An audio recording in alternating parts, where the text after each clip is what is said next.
오늘의 말씀은 예레미야 18장 1절에서 12절까지입니다. 6절까지만 읽겠습니다. 여호와께로부터 예레미야에게 임한 말씀에 이르시되 너는 일어나 토기장이의 집으로 내려가라.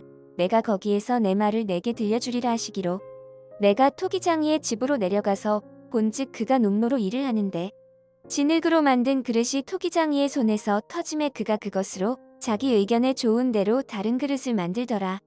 그때에 여호와의 말씀이 내게 임하니라 이르시되 여호와의 말씀이니라. 이스라엘 족속아 이 토기장이가 하는 것 같이 내가 능히 너희에게 행하지 못하겠느냐? 이스라엘 족속아 진흙이 토기장이의 손에 있음 같이 너희가 내 손에 있느니라. 여러분, 태양이 뜰 때 태양이 어디서 뜹니까? 여러분, 태양은 동쪽에서 뜹니다. 여러분, 절대로 태양은 서쪽에서 뜨지 않아요. 여러분, 만약에 태양이 서쪽에서 뜨면 어떤 일이 일어납니까? 지구의 종말이 찾아오는 거예요. 여러분, 그리고 하얀 눈이 언제 내립니까? 여러분, 하얀 눈은 겨울에 내립니다. 여러분, 눈은 여름에 내리면 안 되는 거예요.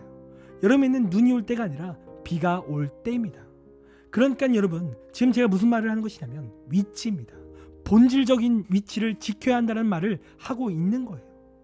여러분, 오늘 본문을 보면 하나님께서 예레미야 선지자에게 토기장이의 집으로 가라는 그러한 명령의 말씀을 하십니다. 여러분, 그렇다면 왜 하나님께서 이 예레미야 선지자에게 왜 토기장의 집으로 가라고 했을까요? 여러분, 그 이유는 하나님의 말씀을 가시적으로 보여주기 위해서인 겁니다. 그리고 그 가시적인 말씀은 무엇이냐면 예레미야 선지자에게 진흙과 토기장이를 보여주시는 거예요.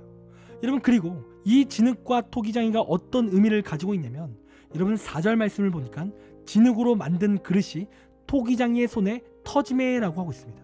여러분, 이 뜻은 무엇이냐면 진흙은 토기장이의 손에 있어야 한다는 거예요. 한마디로 본질적인 위치에 대해서 말하고 있는 겁니다. 여러분, 만약에 진흙이 주방에 있으면 어떻게 되겠습니까? 여러분, 그건 아무런 가치가 없습니다. 여러분, 그건 그저 쓰레기일 뿐인 거예요. 여러분, 또 진흙이 식탁에 올라왔다고 한번 생각해 보세요.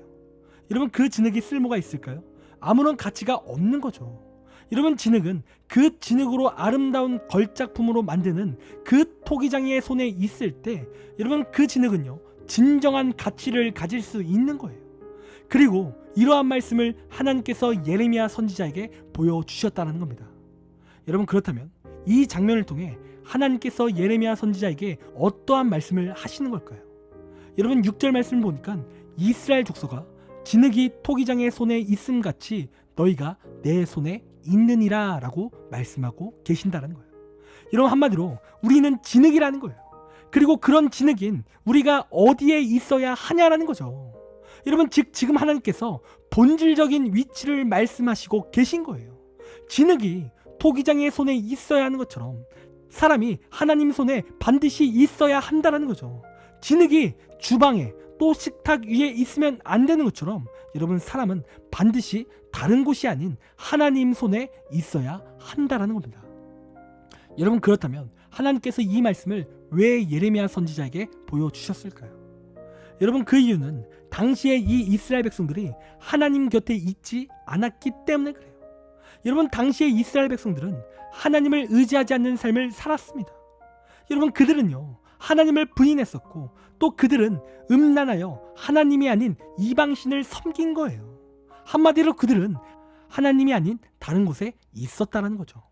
여러분, 타락이란 무엇이냐면 사람이 본질적인 위치를 벗어날 때 여러분, 그것을 타락이라고 말하는 거예요. 한마디로 이스라엘 백성들이 타락한 거예요. 하나님이 아닌 지금 범죄하는 곳에 그들의 마음이 있는 겁니다. 여러분, 그러므로 지금 하나님께서 예레미야 선지자에게 이 말씀을 보여주시는 이유가 뭐겠습니까? 이스라엘이 다시 하나님 품으로 돌아오기를 원하신다는 거예요. 왜요? 그곳이 본질적으로 우리 사람이 있어야 할 위치이기 때문에 그래요. 여러분, 즉 오늘 본문을 통해 우리가 알 수 있는 사실이 뭡니까? 우리 사람의 위치예요. 사람이 어떻게 살아야 하는지, 또 사람이 무엇을 의지하면서 살아야 하는지 그 본질을 이야기하고 있는 겁니다. 여러분, 그리고 사람이 무엇을 의지해야 되고 또 무엇을 의지하며 살아가야 됩니까? 하나님을 의지하고 하나님을 붙드는 삶, 한마디로 하나님 손에 우리가 있어야 한다는 거예요. 여러분, 그것이 우리의 본질적인 위치라는 겁니다. 여러분, 우리가 하나님이 아닌 다른 곳에 있다면 여러분, 다시 말씀드리지만 그것은 타락인 거예요. 여러분, 하나님을 예배하는 자가 하나님을 예배하는 곳이 아닌 다른 곳에 있다면 여러분, 그게 바로 타락인 거예요. 여러분, 많은 사람들이 행복을 찾으며 살아가곤 합니다. 여러분, 그러나 이 세상에는요, 우리를 진정으로 행복해 하는 것이 없습니다. 여러분, 사람은요, 하나님 곁에 있을 때 여러분 진짜로 행복할 수 있는 거예요. 여러분, 제가 핸드폰이 있는데 여러분, 이 핸드폰이 아이폰이에요.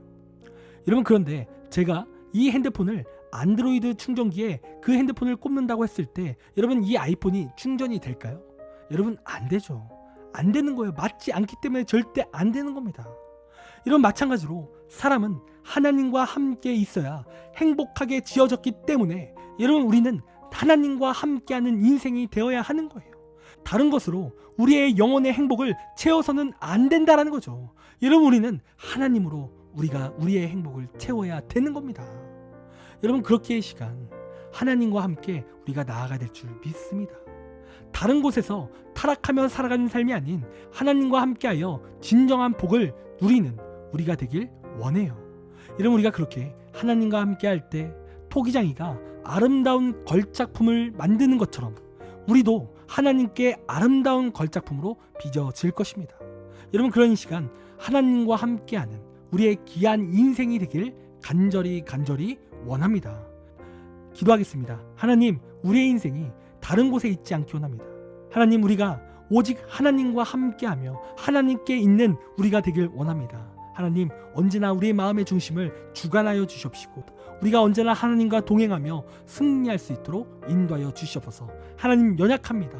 날마다 새 힘을 허락하여 주옵소서. 감사합니다. 사랑이 많으신 예수님의 이름으로 기도드립니다. 아멘. 이 시간 우리 함께 1분 동안 말씀을 생각하며 함께 기도하기 원합니다. 기도하겠습니다.